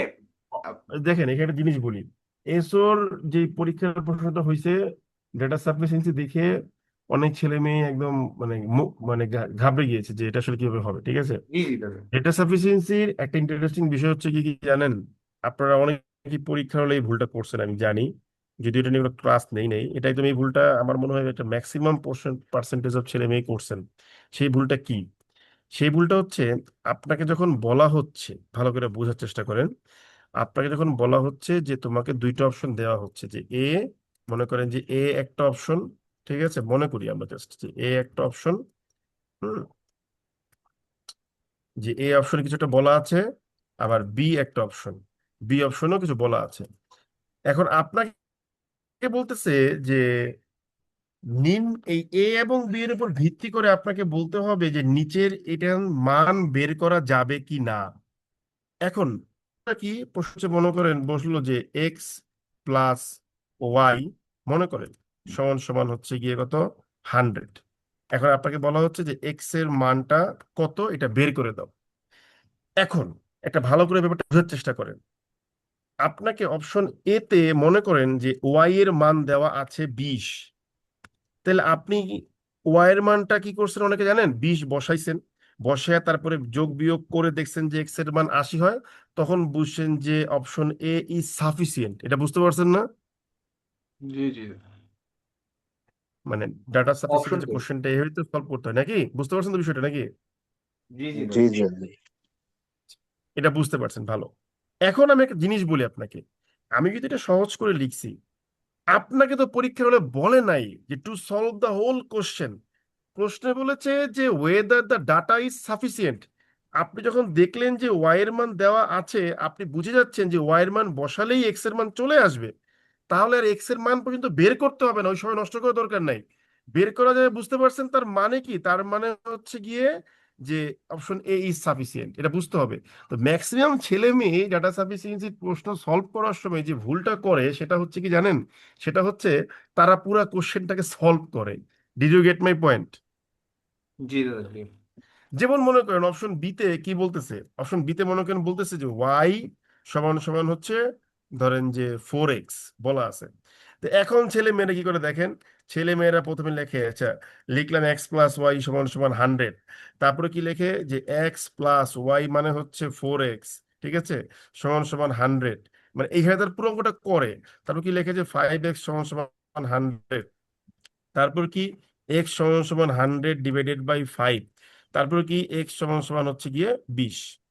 ভাই তোরা কি কইছে কি ওই পুরোটা সলভ করতে? তুই যখন এই এক্স প্লাস 4x সমান সমান 100 বুঝতে পারতেছস যে ভাই আমার এই পুরা ইয়েতে ভ্যারিয়েবল আননোন আছে হইলো মাত্র একটা এক্স, তার মানে এখান থেকে এক্স এর মান বের করা যাবেই। আপনারা আর এই কষ্ট করে বাকি 3 লাইন করার দরকার ছিল না। তো ডাটা সাফিসিয়েন্সিটা ডিফিকাল্ট মনে হওয়ার মেন কারণ হচ্ছে এইটা, পোলাপাইন বেশিরভাগই করছে কি যে আপনার এটার পুরো অঙ্ক সলভ করতে গেছে, ঠিক আছে। তো এই বিষয়গুলো নিয়ে মাথা গরম করবেন না, এগুলো নিয়ে ক্লাস হবে, আমরা যখন ক্লাস দিব কিছু তখন দেখতে পারবেন, ঠিক আছে। ভাইয়া এগুলা কোন বইতে আছে? এগুলো কোন বইতে আছে? আচ্ছা, গুড কোশ্চেন, আমি একটু বলি। এগুলো তো অনেক বই আছে, যেমন ধরেন জিআরই বিগ বুকে পাবেন, ব্যারন্সের জিমেটে পাবেন, অফিসিয়াল জিমেটে পাবেন, অনেক বই আছে। কিন্তু এই বইগুলো বেসিক্যালি আমরা ইউজ করি আমাদের আইবি এর, বিবিএ বা আইবি এর, এমবিএ এর এক্সামের জন্য। তবে এই ধরনের বইগুলোকে আমরা সাধারণত রিকমেন্ড করবো না আপনার ব্যাংকের জন্য, প্রয়োজন নাই। আপনি খুব সিম্পল ভাবে যে কাজটা করবেন সেটা হচ্ছে আইবি এর, বিবিএ প্লাস এমবিএ যে প্রিভিয়াস ইয়ার কোশ্চেন্স গুলো আছে ওইটা দেখে যাবেন। ওইটাতে যে ডেটা সাফিসিয়েন্সি দেওয়া আছে ওইটুকু জিনিস বুঝে গেলেই আপনার হয়ে যাচ্ছে, ঠিক আছে। ডেটা সাফিসিয়েন্সিতে গিয়ে তো আপনাকে আলটিমেটলি ম্যাথমেটিক্যাল আন্ডারস্ট্যান্ডিংটাই অ্যাপ্লাই করতে হবে, ঠিক আছে। বিষয়টা বুঝতে পারছেন কি বললাম? ভাই রিসেন্ট পাবলিকেশনের একটা বই বেরোইছে অ্যানালিটিক্যাল 7 in 1, এটা কি এনাফ? আমি এই বইটা দেখি নাই ভাই, না দেখে তো কমেন্ট করা যাবে না, আপনি দেখে নিতে পারেন, ঠিক আছে। ওকে। দাদা একটা প্রশ্ন ছিল। হ্যালো। জি জি জি জি। হ্যাঁ বলেন। হ্যালো। বলেন, শুনছি, বলুন। জি দাদা, মানে আমার প্রশ্নটা হচ্ছে, দাদা আমি ওয়ার্ড স্মার্ট 1 অংশটা মানে ফার্স্ট পার্টটা শেষ করছি, মানে কয়েকবার রিভাইজ দিছি, মানে প্রিলির মধ্যে যখন অপশনগুলো আসে তখন দেখলে পরিচিত মনে হয়, সঠিক উত্তর ক্লিক করতে পারি।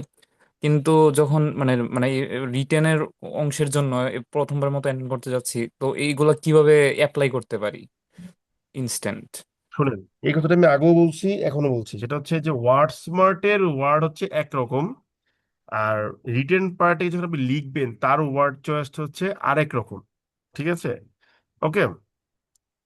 যেমন ধরেন আমি উদাহরণস্বরূপ বলি, যেমন এবারের প্রিলিতে আমাদের একটা প্রশ্ন আসছে যে পিউসিলানিমোয়াস একটা প্রশ্ন আসছে। এই পিউসেলানিমাস। পিউসিলানিমোয়াস মানে কি? মানে হচ্ছে ভীরু বা ভীতু, ঠিক আছে। তারপর আরেকটা প্রশ্ন মনে আসছে এরকম যে পারফাংটরি মানে ভাষা ভাষা। আমি আপনাকে গ্যারান্টি দিয়ে বলতে পারি আমি আমার জন্ম আজ পর্যন্ত 37-38 বছর বয়সে কোনোদিন ফোকাস সেটিং এ গিয়ে এই দুটো শব্দ ইউজ করি নাই। সো ভোকাবুলারি বা ভোক্যাব বেসড কোশ্চেনে যেই ওয়ার্ড গুলো আসে, আর আমরাও প্র্যাকটিক্যালি যখন কোনো ফোকাস সেটিং লিখি সেখানে যে ওয়ার্ড গুলো ব্যবহার করি, two are significantly different, they are not the same. কিছু ওয়ার্ড মিল পাবেন but they are not the same, ঠিক আছে।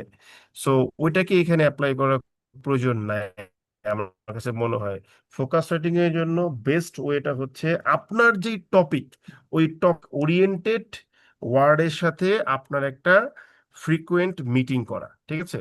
সো দ্যাট আপনি লিখতে পারেন। ওয়ার্ড স্মার্টের ওয়ার্ড মুখস্থ করে আপনি কখনোই ইয়েতে ভালো করতে পারবেন না, কি বলে যে ফোকাস রাইটিং এ ভালো করতে পারবেন না।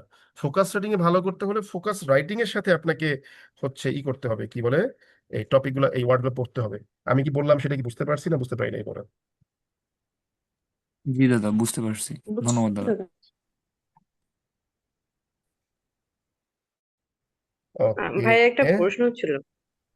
তাহলে জি বলেন, শুনছি।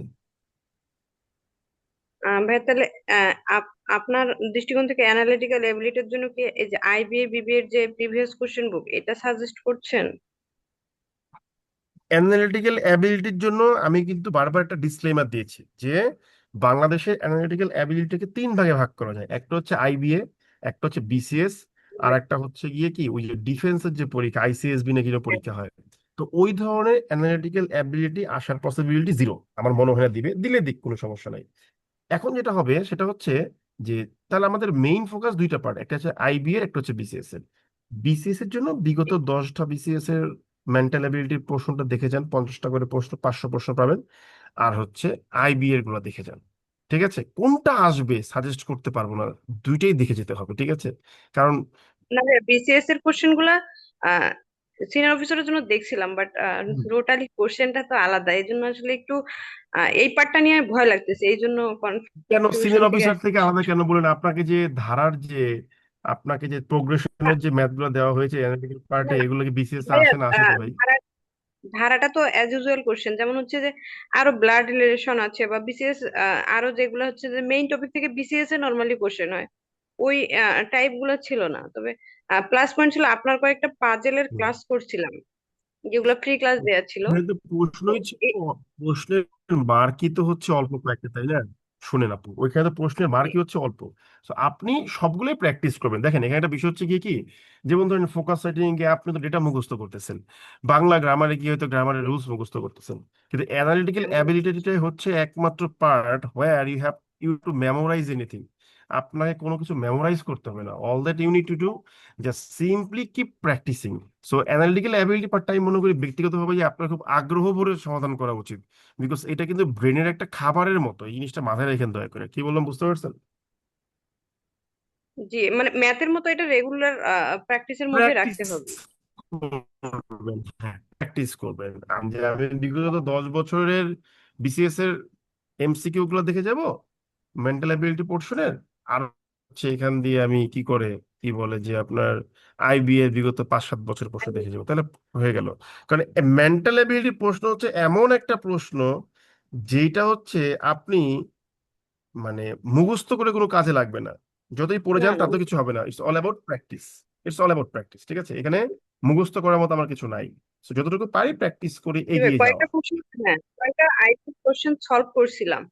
তো হুম ডাটা সায়েন্সের খুব বেশি টাইম তো পাওয়া যায়নি, খুব ডাটা সায়েন্স করছিলাম তো সেই সুবাদে ওখানে পরীক্ষার হলে টাইম আমার অনেক খেয়ে নিচ্ছে বলতে গেলে, প্রায় 15-17 মিনিট ডাটা সায়েন্সে। তবে প্লাস পয়েন্ট হচ্ছে ওখানকার যে 8টা 9টা কোশ্চেন ছিল, এই কোশ্চেন গুলো টোটালি মানে সব কোশ্চেনের অ্যান্সার করতে পারছি এবং অ্যান্সার গুলো অ্যাকুরেট হয়েছে। হুম এটা তো প্লাস দেখেন, পয়েন্ট ছিল। এই দেখা জন্য যাক। হচ্ছে যে এখানে তো আসলে অনেক দিক থেকে অনেকের তো অনেক রকম পোস্ট করতেছে, দেখতেছি অনেক অনেক বিষয় জড়িত, এই জন্য আসলে এটার কুল কিনারা দেখেন খুঁজে অনেকে পাচ্ছি অনেক কিছু পোস্ট করতেছে, অনেক অনেক কারণে পোস্ট করতেছে। ঠিক আছে, সো আপনাকে দেখেন একটা জিনিস বলি ভাই আপু, you will be given lot of options, আপনাকে অনেক অপশনস অফার করা হবে, but at the end of the day it is you who will decide that which one I will choose. ঠিক আছে, আমি আপনাকে না। প্রথমেই একটা কথা বলে দিয়েছি যে অনেক, দেখেন একটা জিনিস বলি, মনে করেন ব্লাড কানেকশনের যে আপনার এমসিকিউ কোশ্চেন, ভাই পড়ার মতো কিছু নাই। কারণ এটা যদি আপনি যদি মনে করেন যে এটা পড়ে আপনি এখানে লার্নিং ইমপ্রুভ করবেন, এমন কিছু নাই। ঠিক আছে, সো আপনাকে বুঝতে হবে যে আমি কোন জিনিসটা পড়বো আর কোন জিনিসটা হচ্ছে গিয়ে কি পড়বো না। ঠিক আছে, জি সো ভাইয়া। আমি আমি আপনি বলতে পারেন ভাই তাহলে তো এই যে পাজল গুলোকে না পড়লেও হয়। হ্যাঁ আই এগ্রি, পাজল গুলো না পড়লেও তো হয়, কারণ এখানে তো আসলে মুখস্থর কিছু নাই যেটা পড়ে মুখস্থ করতে হবে। পুরো ব্যাপারটা তো কমন সেন্সের বিষয়। সো প্রশ্নগুলোর সাথে মোটামুটি একটা পরিচিতির জন্য, ইন্ট্রোডাকশনের জন্য আপনি জাস্ট দেখে যাচ্ছেন, আর কিছুই না। ঠিক আছে, প্র্যাকটিস থাকলে হ্যাঁ হয়ে যাবে, কিন্তু একবারই হ্যাঁ টোটালি প্র্যাকটিস না করলে তখন কিছু ওয়ার্ড যেমন ইমিডিয়েট ওয়ার্ডটা একবারে পুরো সঙ্গেই হচ্ছে বসতেছে, বা এগুলো হচ্ছে কিছু প্র্যাকটিস থাকলে দেখা যাচ্ছে কোশ্চেনটা সরাসরি না হোক ওটা কিন্তু দুই ওই তিনটা প্যাটার্নের ক্লাস কোশ্চেন দেখলেই গুলো। হয়ে যায়। যেমন আমি গত ক্লাসেই এই ইমিডিয়েটলি অ্যাডজেসেন্ট, ঠিক আছে, আর শুধু কি বলে যে ইমিডিয়েটলি বিফোর বা ইমিডিয়েটলি আফটার, এই জিনিসগুলো গত ক্লাস আমি কিন্তু আলোচনা করেছি। সো ওগুলো দুই একটা বিষয় আছে দেখে যাওয়া, বাকিটা ভাই আমার কাছে অ্যানালিটিক্যাল অ্যাবিলিটি পুরো পার্টটাই হচ্ছে গিয়ে আপনার based on your common sense, ঠিক আছে, এর বাইরে কিছু নেই আমার কাছে মনে হয়। সো এগুলো দেখে যাবেন। এবার আমরা একটু ব্যাংকিং আচ্ছা, আমার টার্মগুলো, একটা কোশ্চেন ছিল। ব্যাংকিং টার্মগুলোতে আমরা একটু যাই। এই ফিনান্সিয়াল এবং ব্যাংকিং নলেজ যেটা, এটাকে নিয়েও দেখবেন যে বাজারে অলরেডি বই বের হয়ে গেছে। এখন একজন বইয়ের রাইটার বই বের করছেন, ঠিক আছে, ভালো। এটা হতে পারে যে বিজনেস পারপাস, হতে পারে কাস্টমারকে হেল্প হবে, সবকিছুই ওকে, সবকিছুর প্রতি রেসপেক্ট রেখে বলছি, ঠিক আছে। বই বের হয়েছে মানেই ওই বই ছাড়া আমার কাছে কোনো ওয়ে নেই সে না, ঠিক আছে। বই কিনবেন, অবশ্যই কিনবেন, বই কিনতে আমি কাউকে না করি না, বই কিনবেন, বই পড়বেন, এটা ভালো অভ্যাস। কিন্তু আপনি আপনার মতো করে একটা সেট করবেন যে আচ্ছা এই টপিকটা যে অ্যাড করা হয়েছে, এখান থেকে কি প্রশ্ন আমার আসতে পারে, আমি একটু চিন্তা করে দেখি। একটা সিম্পল জিনিস বলি, মনে করেন আপনি সুইফট ট্রানজেকশন মেথডটা আপনি শুনলেন আজকেই প্রথম। তো সুইফট জিনিসটা কি? ওয়ার্ল্ড ওয়াইড, গ্লোবাল যে ট্রানজেকশনটা হয় সেটাকে সমস্যা ছাড়াই আপনার ট্রানজেকশন করার জন্য যে মেথডটা ইউজ করা হয় সেটা হচ্ছে সুইফট মেথড, ঠিক আছে। এইটুকু জানলে আপনার হয়ে যাবে। এখন ধরেন এই সুইফটের অল্টারনেটিভ হিসেবে যখন 2022 সালে রাশিয়া ইউক্রেন যুদ্ধ হলো, সুইফট মেথড থেকে রাশিয়াকে কি করা হলো? অমিট করে দেওয়া হলো। That means Russia was completely separated from the global transaction system. And interesting thing হচ্ছে যে Russia had this very idea, or Russia realised it, anticipated it far earlier, সে আগেও বুঝেছিল এটা হবে। That is the reason Russia নিজেই একটা payment gateway বা পেমেন্ট সিস্টেম ডেভেলপ করে রেখেছিল, যেটাকে ইউজ করে সেটা ট্রানজেকশন করতেছে।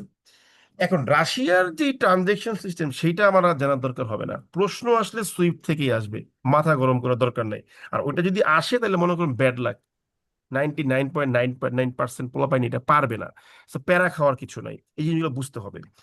এখন এই যে আমি বললাম যে বই বের হয়েছে, কত পূর্ব কত পূর্ব, বেসিক আইডিয়াটা নেন।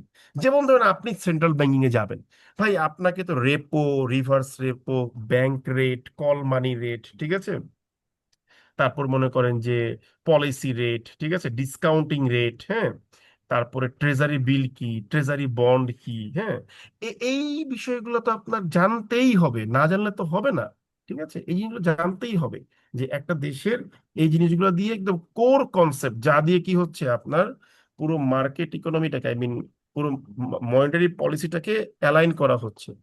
হ্যাঁ, ইনফ্লেশন কিভাবে কাজ করতেছে, এই জিনিসগুলো বুঝতে হবে, না বুঝতে হবে কিন্তু, ঠিক আছে। এখন এইগুলোর ভিতরে মনে করেন আপনি ঘুরতে ঘুরতে ঘুরতে ঘুরতে ঘুরতে ঘুরতে আপনি মনে করেন দেখলেন যে বন্ড নামে একটা বিষয় আছে, ঠিক আছে, ভালো করে বুঝেন যে বন্ড নামে একটা কি আছে, বিষয় আছে। তো এখন ধরেন বন্ড দিয়ে যারা পড়ছে, তারা যারা পিওর কমার্সের ব্যাকগ্রাউন্ডে আছেন তারা জানবেন যে বন্ডের দাম বেড়ে গেলে বন্ডের ইল্ড কমে যায়।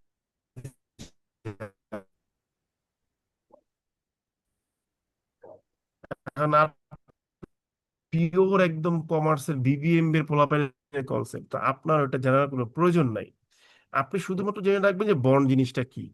তো বন্ড জিনিসটা কি জানতে গেলে আপনাকে ধরেন যে মার্কেটের যে এই যে সিস্টেম আছে এটা সম্পর্কে জানতে হবে, ঠিক আছে, এরকম টুকটাক বেসিক, খুব অ্যাডভান্স বিষয় আপনাকে বুঝতে হবে না, ঠিক আছে।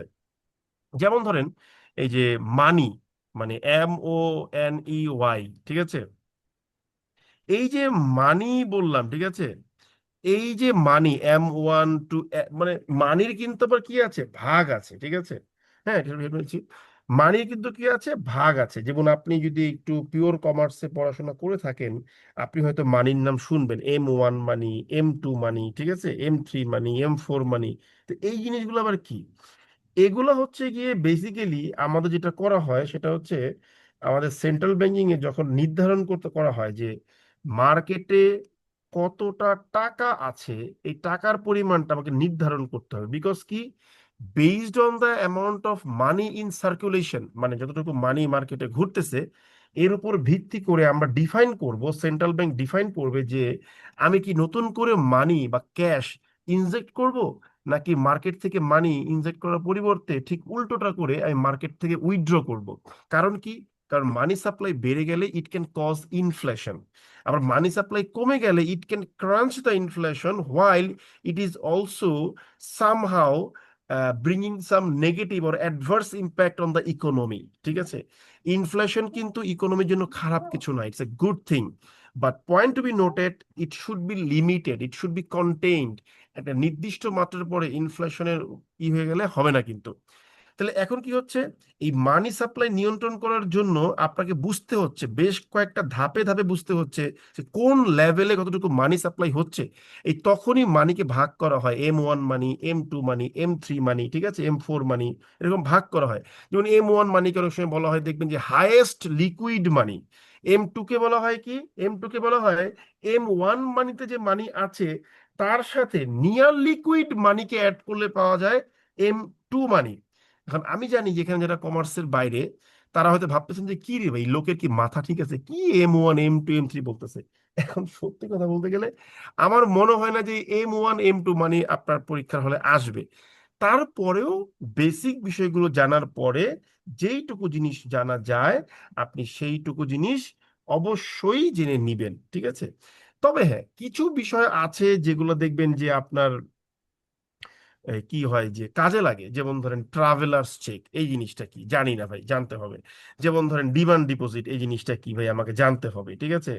তারপর আহ, কি বলে, এরকম অনেকগুলো টার্ম ছিল, নিজে আসলে ভুলে গেছি, মনে নেই, বুঝতে পারছেন। এই যে কি যেন বলে রিপারচেজ এগ্রিমেন্ট কি, শর্ট টার্ম রিপারচেজ এগ্রিমেন্ট বা লং টার্ম রিপারচেজ এগ্রিমেন্ট, জিনিসগুলো কি, ঠিক আছে। এই জিনিসগুলো আমাদের একটু বুঝতে হবে। তো এগুলা ওই বই থেকে হেল্প নেবেন। কারণ আপনি যদি ওই এক বই থেকে পড়তে গিয়ে মাথা নষ্ট করেন তাহলে হবে। বইটা অবশ্যই ভালো, কিন্তু এই হবে যতটুকু দরকার ওইটুকুই নেবেন, বেশি নেবেন, ঠিক আছে। ওকে, আচ্ছা গেল। তাহলে আমরা মোটামুটি অনেকগুলো টপিক কভার করলাম। সো আমরা মোটামুটি একটা আইডিয়া দেওয়ার চেষ্টা করলাম যে আসলে আমরা কি লিখতে যাচ্ছি পরীক্ষা হলে এবং কিভাবে লিখবো পরীক্ষা হলে। আমি আবারও বলছি, ফাইনালি জিনিসটা রিমেম্বার করার চেষ্টা করবো আপনাকে, সেটা হচ্ছে যে বেশি লিখবেন না। You want to be a what, you want to be a banker or you want to be a central banking authority, ঠিক আছে। সো আপনি যখন এটা হতে যাচ্ছেন তখন আপনার মাথায় রাখতে হবে যে আমি আর যাই কিছু হোক, আমাকে ভার্বোসিটিটাকে অ্যাভয়েড করতে হবে। ভার্বোসিটি মানে কি, বেশি বেশি কথা বলা, বেশি বেশি লিখা। যেমন অ্যাজ এ টিচার আমাকে প্রচুর পরিমাণ টাইমস কথা রিপিট করতে হয়, and I really hate it, but আমার প্রফেশনের সাথে কানেক্টেড তাই করতে হচ্ছে। কিন্তু central banking, it is completely it is completely কি ডিপেন্ডেন্ট, এটা হচ্ছে কমপ্লিটলি প্রিসাইসনেস বা কনসাইসনেসের উপর ডিপেন্ড করে। কোন জিনিসটা কতটুকু প্রিসাইজ হতে পারে, কনসাইজ হতে পারে। আপনি যখন বাংলাদেশ ব্যাংকে ঢুকবেন আপনি দেখবেন যে এখানে প্রথম কথাই হচ্ছে ডেটা। এখানে কোনো হাইপোথেটিক্যাল কথা অ্যাপ্রুভ করা হয়নি, এখানে পুরোটাই ডেটা, ঠিক আছে।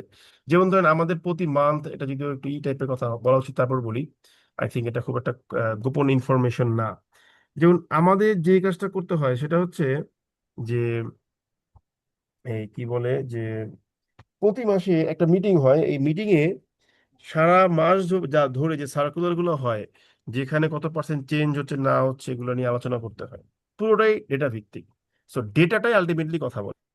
সো আপনি ওই ধরনের টাইপের একটা মেন্টালিটি বিল্ড করেন যে আমি এই ধরনের পড়া পড়তেছি, ঠিক আছে। ওকে, সো এই জিনিসগুলো মাথায় রাখেন। আপনার আজকে থেকে প্রায় অনেক বছর আগের কথা, অলমোস্ট 20-22 বছর আগের কথা, আপনি হয়তো চিনবেন না। সাইফুরসের বইয়ে একজন বুয়েটের একজন ভদ্রলোকের কথা লেখা ছিল, নোমান খান। হুম, আইবি এর এমবিএ একজন স্টুডেন্ট। তো উনি ছিলেন বুয়েটের একজন স্টুডেন্ট। তো ওই বড় ভাই যখন প্রথমবার পরীক্ষা দেয়, প্রথমবার উনি টিকে নেয় আইবিএ তে। তো তখন উনি সাইফুরসের স্যার হিসেবে কাজ টাজ করতেন। তো তারপর হচ্ছেন উনি এই কি বলে, এই যে পরের বার পরীক্ষা দিলেন 1 বছর পর, উনি আইবিএ তে ফার্স্ট হয়েছিলেন। তো উনি এটা কথা বলছিলেন যে উনি নাকি ভাইবা দেওয়ার আগে সাইফুরসে চলে আসছিলেন আর মনে হয় আইবিএ ভিজিট করছিলেন, যে just to get some idea of the ambience of IBA, ঠিক আছে। সো এই কথাটা কেন বললাম, এই কথাটা বললাম এই কারণে যে আপনি এই এই এই যে অ্যাম্বিয়েন্সের সাথে পরিচিত হয়, এর মানে কি, এর মানে হলো মেন্টালি একটা ইন্টিমেসি ডেভেলপ করা, একটা প্রিপেয়ার্ডনেস ডেভেলপ করা, যে I am prepare to face it, এই জিনিসটা ফিল করার চেষ্টা করেন। একজন বলছেন কম স্যার বাইরে তারা কোথায় পড়বেন, যে কোনো একটা বই মার্কেট থেকে নেন, বেশ কয়েকটা বই বের হয়েছে, মোটামুটি সবগুলো বই সেম, ওগুলোর উপর ভিত্তি করে পড়া শুরু করেন, ঠিক আছে? আর আমরা তো ক্লাসে টাইম টু টাইম অনেক কিছু ডিসকাস করবো, সেগুলো নিয়ে কথাবার্তা হবে। Okay, so it was an random class, it was not an কি বলে রেগুলার যে আমরা খুব স্ট্রাকচার্ড ওয়েতে ক্লাসগুলো নেই, সেই ক্লাস না। সো এসোর একটা ডিরেকশন দেওয়ার চেষ্টা করলাম। So I think you got some insight and try to apply them in your exam and in your preparation phases, benefited হবেন। তবে একটা জিনিস মাথায় রাখবেন, দয়া করে দয়া করে দয়া করে দয়া করে দয়া করে দয়া করে দয়া করে কখনোই বেশি লিখবেন না, কখনোই বেশি পড়বেন না, যেটুকু দরকার ওইটুকু পড়েন, ঠিক আছে? কি বললাম বুঝতে পারছেন সবাই? হ্যাঁ দাদা দাদা, একটা কথা ছিল, দাদা একটা কথা ছিল। বলেন, লাস্ট কথা এটা বলুন। দাদা মানে ফোকাস রাইটিং এ ভূমিকার পরে কি যেই টপিক নিয়ে আসছে ওই টপিকের সংজ্ঞা দেওয়া কি উচিত? I don't think it's important, but এখন আমি বলছি যে I don't think it's important, তাহলে কি আমি এই কথাটাকে এটা কি নালিফাই করে দিলাম? না, নালিফাই করে দিলাম না। কেন আমি এই সংজ্ঞা দেওয়ার প্রয়োজন ফিল করি না? কারণ হচ্ছে যে এই এজে এসে লাগে না। তারপরেও আপনি যদি মনে করেন যে ভাই আই ওয়ান্ট টু ডিফাইন ইট, তাহলে আপনি দিতে পারেন, কোনো সমস্যা নেই, যদি মনে করেন যে একটা বাক্যে লিখবেন, ঠিক আছে? কিন্তু দয়া করে আমার কাছে যদি কখনো খাতা পড়ে এই ধরনের কথা লিখবেন না, যে মনে করেন আপনাকে বললো যে এআই নিয়ে লেখা, লিখবেন না যে artificial intelligence generally refers to blah blah blah, indicates blah blah blah, এই ধরনের জিনিস দয়া করে লিখবেন না, ঠিক আছে? এইগুলো আমি অপছন্দ করি। If you really plan to write the definition of sentence any topic, in that case do make sure that the definition is highly professional, so that the teacher feel that it is adding some new dimensions of the definition, ঠিক আছে? হুদাই একটা generalise কথাবার্তা লিখবেন না, আমি অপছন্দ করি ব্যক্তিগতভাবে। এক ভাই বলছেন যে আর্গুমেন্টারি গুলো কোথায় পাবেন, ওগুলো দেখবেন গ্রুপে ফিচার্ড পোস্টে দেওয়া আছে, এবং ক্লাসও হবে আপনাদের, ঠিক আছে? নেক্সট দিন থেকে কি আগের মতো ক্লাস হবে? হ্যাঁ, নেক্সট দিন থেকে আগের মতো ক্লাস হবে। নেক্সট দিন থেকে আপনাদের পাজলের ক্লাস শুরু হবে, আমরা বলেছিলাম। থ্যাংক ইউ দাদা ভেরি মাচ। আর একজন বলছেন প্রশ্ন কি জিকে এর উত্তর কি বাংলা না ইংলিশ? আরে ভাই, কি ধরনের প্রশ্ন করেন? বাংলায় প্রশ্ন করলে বাংলা, ইংলিশে প্রশ্ন করলে ইংলিশ, শেষ হয়ে গেল। আচ্ছা দাদা, আমি বলেছিলাম লাস্ট ক্লাস প্রশ্ন, এই কোশ্চেন আর কোনো প্রশ্ন নিব না, তারপর যদি করেছেন করে ফেলেন, শেষ। আর পরে কেউ দয়া করে বলবেন না, আচ্ছা প্লিজ, ঠিক আছে? বলেন। দাদা আমাদের তো মানে দুইটা রিটেনই প্রায় একসাথে হবে একদিন পর পর। তো হুম দুইটার সিলেবাসটা তো সম্পূর্ণ অনেকটাই প্রায় ভিন্ন। এখন আমরা হুম যারা ইংলিশে একদম উইক আর কি, একদমই লিখতে পারি না, এখন এই 10-12 দিনে আমাদের হুম। আর কি এটা যদি একটু বলতেন আর কি। শুধু লিখেন, শুধু লিখেন। যদি মনে করে থাকেন যে এই 20 দিনের মধ্যে পড়ে সবকিছু কভার করে যাবো একটা মোটামুটি ভালো রিটেন দেওয়ার জন্য, মাই সাজেশন ইজ শুধু লিখেন আর হচ্ছে পড়েন। চোখের সামনে মোবাইলে শুধুমাত্র ডেইলি স্টার থাকবে বা যে কোনো ইংলিশ নিউজ পেপার থাকবে টপিক বেসড, আর হচ্ছে শুধু লিখবেন। এর বাইরে কোনো সাজেশন নাই, কোনো অল্টারনেটিভ নাই, ঠিক আছে? জি কারণ এটা জি দাদা। কতটা বেনিফিট আপনি একবার প্রয়োগ করলে এটা বুঝতে পারবেন, এছাড়া বুঝতে পারবেন না। জি দাদা। থ্যাংক ইউ ভেরি মাচ, সবাইকে আদাব, নমস্কার, গুড বাই।